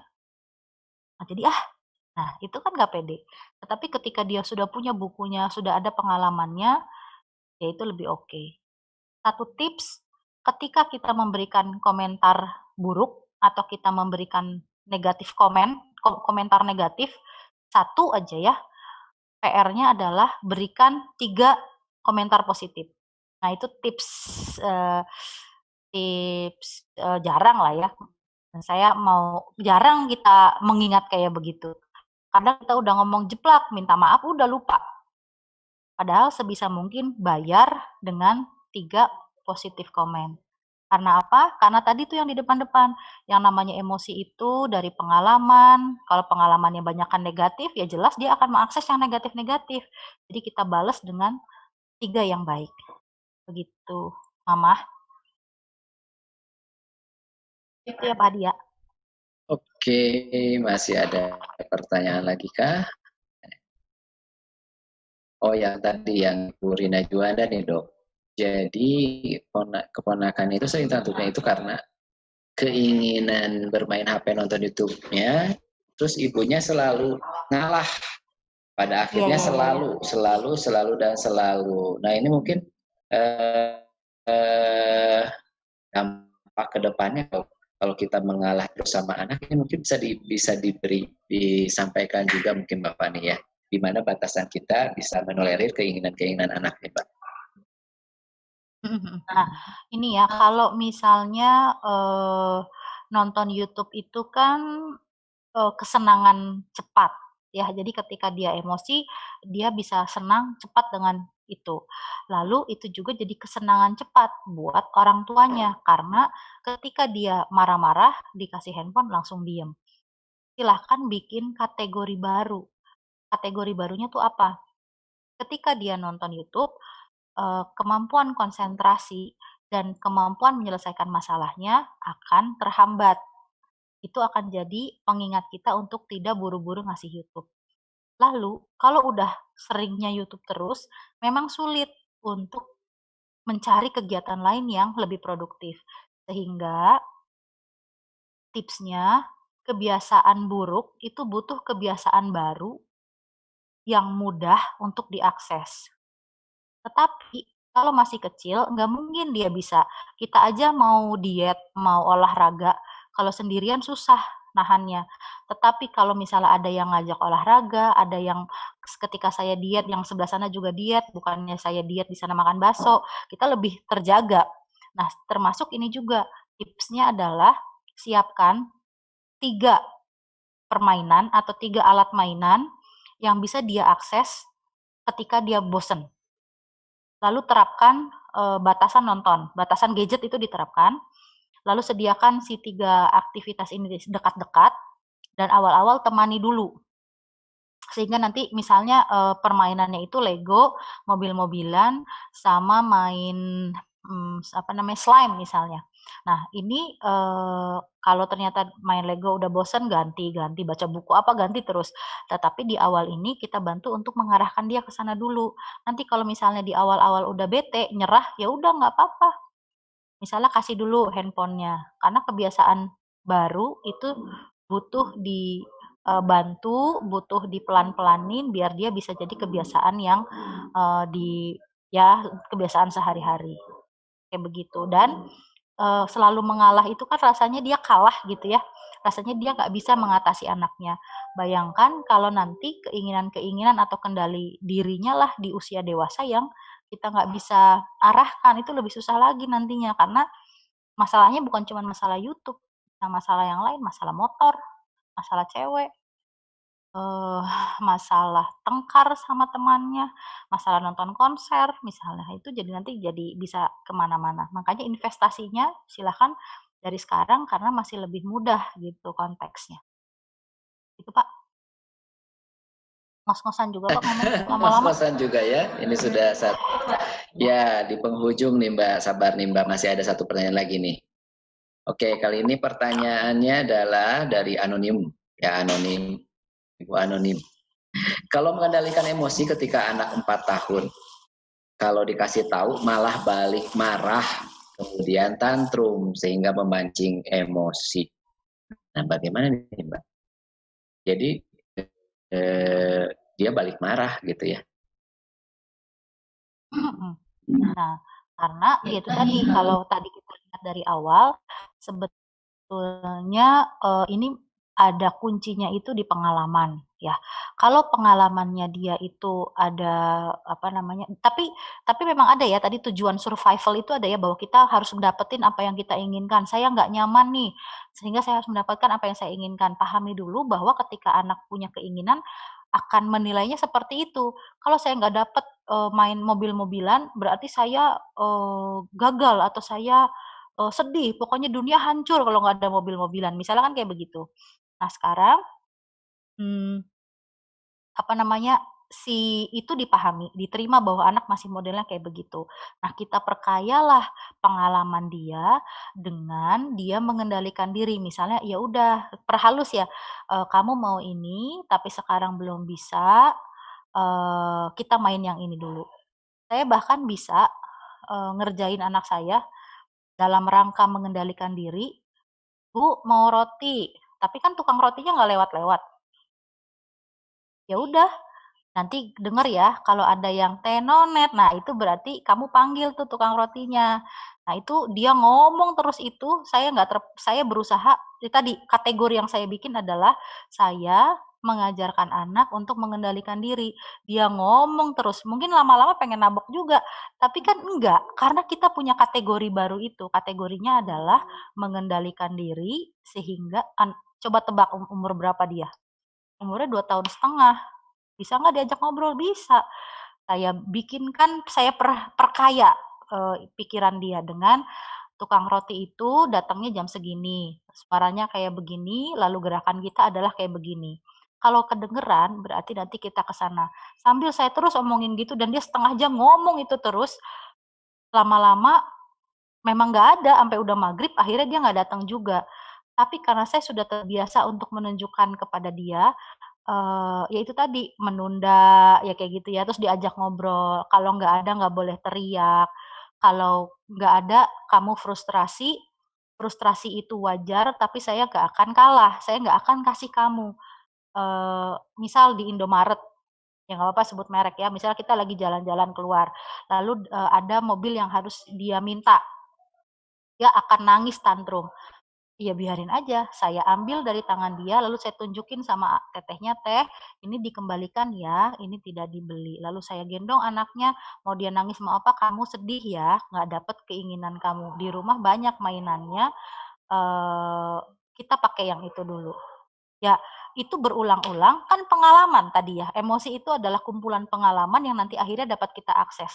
Kalau dulu pengalaman dia ada, coba bayangin, selama bayi, dia minta, kita kasih, dia minta, kita kasih, ya karena ketidakberdayaan ya. Tapi kan tuntutan hidup berubah, ya nggak sih? ya anak-anak juga harus menghadapi kenyataan, karena kalau enggak nanti dia aneh dong. Sehingga dia harus belajar mengendalikan dirinya itu. Nah, disitulah masuklah kita sekarang. Dulu mah memang kamu jadi raja, tapi pelan-pelan kamu harus jadi menteri, nak. Kayak begitu. Kamu harus mengatur yang mana yang perlu, mana yang enggak. Didekap, nangis misalnya, kalau ternyata dia nangisnya berbahaya, ya udah nggak usah ditenang, nggak usah tapi jangan ditinggal gitu loh. Kadang-kadang karena kita nggak tahan sendiri kita pergi. Tapi kalau saya sih mengarahkan untuk tidak ditinggal, karena untuk menunjukkan kamu jungkir balik kayak apapun, saya akan terima kamu apa adanya. Ya saya ada di sini. Kalau kamu butuh, ya saya akan peluk kamu. Kalau kamu nggak kasih saya peluk, nggak apa-apa ya saya pantengin lah. Pokoknya saya akan memastikan keselamatan kamu kayak gitu. Rasanya udah terjawab. Masih ada waktu? Masih ada waktu untuk satu pertanyaan lagi, Mbak Evani? Boleh. Boleh ya, sebelum nanti kita ke kesimpulan. Ada satu pertanyaan lagi nih di sesi terakhir. Nanti jangan kemana-mana, pemirsa siang hari ini masih setia ya. Nanti kita akan dokumentasikan juga foto bersama di akhir sesi ya. Pertanyaannya dari Ibu Ida Wasilah nih, bertanya bagaimana cara mengarahkan anak agar fokus dalam belajar. Setiap belajar baru 5 menit sudah berontak. Ya. Nah, konsentrasi itu adalah yang kita lihat ya. Jadi itu adalah hasilnya. Jadi produk. Oh ya, konsentrasi adalah produknya. Di dalam tubuh anak itu banyak yang terjadi. Coba yang namanya konsentrasi itu adalah ada satu waktu di mana dia memperhatikan sesuatu dan memprosesnya sampai selesai. Itu kan konsentrasi kan kayak begitu. Coba bayangkan lagi konsentrasi tiba-tiba hidung gatel, ya berarti kita garuk-garuk dulu. Lagi konsentrasi tiba-tiba ada suara jebluk, kita ngelihat dulu. Kalau di orang dewasa kita dengan kemampuan yang lebih oke, kita bisa kembali lagi dengan sangat mudahnya. Tetapi pada anak, di mana sensor indera, ya tadi kan kita ngomongin indera nih, indera-indera ini masih sangat merajai, karena apa? Karena kemampuan mengendalikan dirinya kurang bagus, makanya ketika ada barang yang lebih menarik, dia pasti akan terhindar ke sana. Dia akan langsung menghindari tugas, lalu larilah ke si yang menarik itu. Itu baru dari satu sensor. Kenapa baru 5 menit fokus sudah berontak? Karena bisa jadi kemampuan anak mengendalikan sensor-sensor yang lain sehingga dia bisa fokus pada pantengin satu hal saja dan memastikan dia memprosesnya dengan baik, itu masih sulit. Nah, penyebab dulu ya. Nah, satu hal, berarti apakah sensornya masih pada aktif lalu masih rusuh sehingga dia nggak bisa untuk mempertahankan. Lalu yang berikutnya bisa jadi ketika dia dihadapkan pada tugas ini membuat dia merasa tidak nyaman. Jadi masalahnya bisa jadi adalah kemampuan anak menyelesaikan tugas. Kalau misalnya kejadiannya kayak begini, berarti kan berhubungan dengan konten dan kemampuan anak memahami materinya. Sehingga yang ditangani ya tentunya ininya, apakah tugas kita bikin lebih sederhana atau si anak ini yang kita latih terlebih dahulu, diberikan tambahan-tambahan. Kalau masalahnya di sensor, berarti si sensornya yang kita tenangkan. Misalnya si anak ini kayaknya kok gerak-gerak melulu ya, dia kok kayaknya selalu kakinya gerak, di tangannya gerak, megang ini, matahin pensil, ngapain. Nah, ini berarti anak-anak yang dia belum menyadari tubuhnya. Kan kebayang kalau misalnya kita belum menyadari ada apa misalnya ya, oh ini ada headphone di kepala saya, ya saya bisa, oh yang paling gampang tuh ini, face shield. Kita tuh kan jarang sekali ingat sama face shield. Jadi kadang-kadang kita lagi pengen gini, kepentok sama face shield. Nah itu kadang kalau bagian tubuh anak itu kayak begitu. Anak itu lahir ya ke dalam dunia ini seperti mochi, masih bulat. Penghayatan si bayi ini tuh bulat. Lalu sensorlah yang memberikan pemahaman atas bawah, kepala sama kaki, tangan, kaki kanan, kaki kiri. Itu lewat apa? Lewat kita pegang, oh kita elus, oh ternyata ini bagian tubuh saya ya, ini bagian tubuh saya. Nah akhirnya kalau itu kayak mochi ya, si mochi itu dikasih kepala, dikasih tangan, dikasih kaki. Itu baru gede-gedenya, belum kecil-kecilnya, belum otot, belum bagian otot yang mengatur pipis, bagian otot yang mengatur menulis. Nah, penghayatan anak akan ini akan membantu dia mengendalikan, sehingga kalau konsentrasi belum bagus bisa jadi lihat ke penghayatan pada anaknya. Kalau memang benar ini masalahnya sensor, bisa jadi bukan kunci, indikatornya itu kanan kiri dia belum bisa misalnya. Atau kalau itu penghayatan tubuh ya, dia menggambar orangnya masih belum oke. Atau kalau misalnya dari dia masih banyak yang aktif sensornya, bisa jadi dia lagi ngelihat kayak begini, lalu ada yang bergerak dia langsung lihat, langsung lari ke sana. Ya kayak begitulah, sehingga caranya adalah kita ajarkan dia regulasi. Regulasi itu dari apa? Kalau di rumah yang paling mudah tipsnya adalah pakai aturan sama rutinitas. Aturan itu misalnya pagi-pagi harus mandi, langsung makan, langsung, sekolah, langsung apa langsung apa langsung apa. Rutinitas itu ya tadi ya, kayak misalnya mandi dan segala macam. Aturan itu kayak misalnya pulang main itu harus jam 4:30, langsung mandi, langsung apa. Nah, regulasi ini yang akan menenangkan, si tubuh sehingga dia nanti bisa, "Oh ya, abis ini, abis ini, abis ini." Karena anak yang kurang konsentrasi itu biasanya urutannya jelek. Nah, kita bantu dia untuk memahami urutan, merasakan urutan, dan melakukan urutan. Nah, kalau di rumah bisa kayak begitu. Tapi kalau, ke klinik, ke rumah sakit, ketemu sama psikolog, nanti akan ada hal-hal yang lebih spesifik yang disesuaikan dengan, situasi anaknya, kayak begitu. Nah, mungkin Pak, begitu? Iya, itu mungkin pertanyaan terakhir ya Mbak Fani ya. Dan oke, pemirsa semuanya, pelanggan setia Rumah Sita Islam Bandung yang masih mengikuti webinar ini pasti juga bertanya-tanya kalau di webinar mungkin hanya bisa sedikit saja ya berkonsultasinya nih Mbak Fani ya. Kira-kira bisa disampaikan juga informasinya Mbak Fani di Rumah Sita Islam bisa ruang praktek konsultasinya itu hari apa saja? Mungkin bisa disampaikan juga biar uh, para pendengar yang penyimak di sore hari ini bisa mencatat dan juga barangkali akan berkonsultasi langsung dengan Mbak Fani. Silakan Mbak Fani. Oke, kalau buat saya sendiri, sebenarnya kalau psikologi kita dari Senin sampai Sabtu itu dari jam 10 sampai jam 12.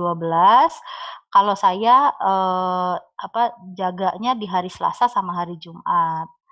Nah, silahkan nanti bisa tanya-tanya dulu untuk pendaftaran atau bisa langsung datang untuk daftar.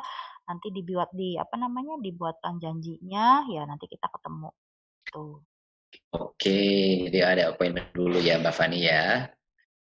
Iya, ini di ujung sesi terakhir ini Mbak Fani mungkin bisa disimpulkan dari materi 2 jam kurang lebih ya yang disampaikan tadi serta tanya jawab juga tadi alhamdulillah banyak sekali interaksi kita sore hari ini.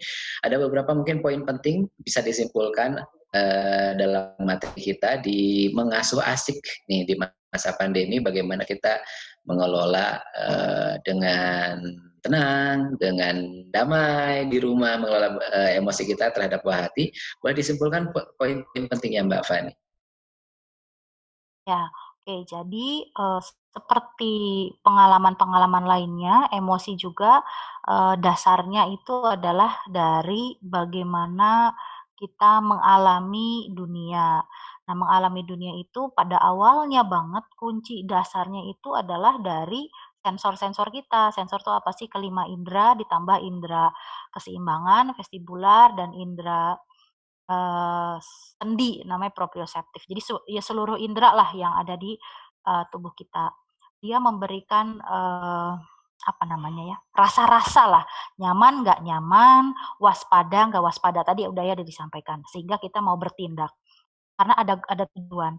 Sehingga kalau misalnya kita memberikan makna pada satu tindakan itu menjauhkan dari tujuan kita, tentunya kan kita jadinya mau bertindak menghilangkan hambatan, itu mungkin kasih namanya marah. tujuan kita tidak tercapai karena ada orang yang bagaimana, akhirnya itu jadinya sedih. Ada dan lain-lain. Tapi itu semua dasarnya itu ada di bagaimana kita mengalami dan bagaimana kita memaknai. Sehingga apakah bisa diubah? Tentunya bisa diubah. Apakah bisa dilatih? Sangat bisa dilatih. Makanya psikolog bisa berprofesi, karena kalau enggak ya enggak bisa ya. Jadinya kalau udah orang stres, ya udah stres aja, tapi kan enggak. Bisa dimatangkan proses-prosesnya ini. Lalu, tips paling cepatnya adalah kalau bisa biasakan untuk, tadi latihan nafas yang dalam, lalu terbiasa untuk, merasakan tubuh kita. Jadi kayak tadi ya misalnya, tarik nafas, lalu kita kalau lagi stres ada tips 5 nih ya, tips 5. Misalnya kita lagi kalut, tips 5-nya adalah lihat 5 benda di sekitar kita. Cari deh sekarang coba. Nah ini, untuk memenuhi janji saya tadi untuk sensasi tadi sebenarnya saya mau pakai relaksasi pakai lagu-lagu tapi nggak usah. Sekarang tips 5 aja, cari 5 benda, misalnya lihat apa, lihat tangga, lihat lampu, lihat meja, lihat lantai, lihat apa, satu lagi, lihat minuman. Lalu cari 4 benda yang bisa disentuh, laptop, baju sendiri, hidung sendiri, misalnya apa ya, pokoknya 4 aja, 4. Lalu cari 3 yang bisa didengar, suara AC, orang lagi ngomong, suara jam, misalnya kayak begitu. Lalu cari 2 yang bisa apa ya, yang belum apa, dicium, harum apa nih? Oke, harum parfum, harum orang lagi lewat, misalnya 2. Lalu satu lagi, cari 1 yang bisa dirasa di mulut. Nah, itu, salah satu cara untuk kita menurunkan intensitas, ketika kita lagi kalut, turunin dengan itu, tarik nafas, lalu kita cari 5 hal itu. Nah, nanti pelan-pelan ketika kita sudah membiasakan otak, karena otak itu kan saraf-saraf yang saling bergandengan, semakin dia sering dipakai, gandengannya tambah kuat. Wah, tambah tebel tuh si jalur-jalurnya. Nah, semakin sering kita latih itu, semakinlah kita akan lebih mudah mengakses rasa tenang, rasa nyaman, positivity, dan lain-lain. Karena jelas dari penelitian, orang-orang yang ada masalah dengan mental health biasanya apakah pengalamannya yang membuat dia jadi lebih negatif atau memang karena dia, lebih banyak terpapar sama negativity, kayak gitu. Oke, mungkin begitu saja. Terima kasih sudah mantengin. Iya, terima kasih. Oke, sebelum ditutup boleh dihidupkan videonya, kita akan berfoto bersama. Luar biasa ini ya dengan narasumber kita. Alhamdulillah sore hari ini bisa berhasil menyulik psikolog Ibu Hamsa Nuri, ya MC psikolog yang kita culik sore hari ini. Pemotretan nantinya luar biasa banyak sekali. Oke Kang Edwin, bisa diabadikan slide 1 dan slide 2 untuk berfoto bersama. Silakan dinyalakan dulu videonya. Ya, dan tadi sudah disampaikan ya, bisa bikin appointment dengan Mbak Fani bila ingin konsultasi lebih lanjut. Ya, 3. Oke, masih satu lagi, silakan yang lainnya dihidupkan. 3, 2, 1. Oke, slide berikutnya. 3, 2, 1. Iya. Baik, terima kasih sekali lagi. Saya Hadi yang bertugas menjadi host pada sore hari ini. Mengucapkan terima kasih kepada narasumber kita, Mbak Ibu Hamsa Nuri atau Mbak Fani, atas materi yang luar biasa pada sore hari ini. Dan terima kasih saya juga untuk para pelanggan setia Rumah Sakit Islam Bandung yang sudah bergabung di webinar selanjutnya. Insya Allah tanggal 24 ada webinar kesehatan bersama Dr. Burhan, spesialis anak. Ini nanti kan webinar selanjutnya insya Allah tanggal 20. Assalamualaikum warahmatullahi wabarakatuh.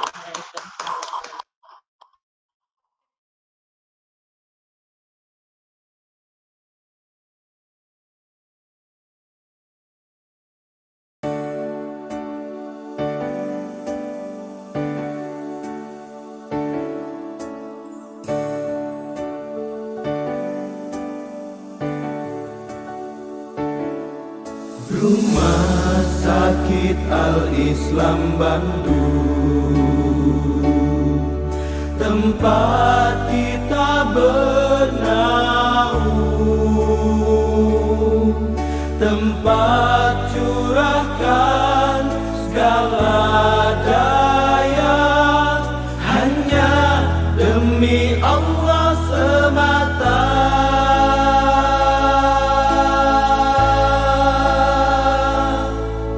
Rumah Sakit Al-Islam kita, rumah sakit tercinta, berjuang menuju visi kami, unggul terpercaya Islami.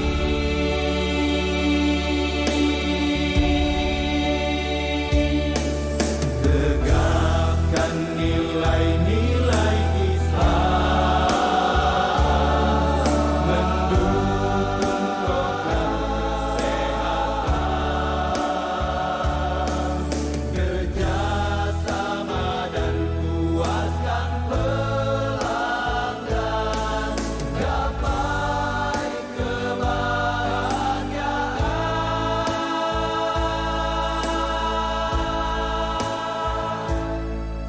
Rumah Sakit Al-Islam kita.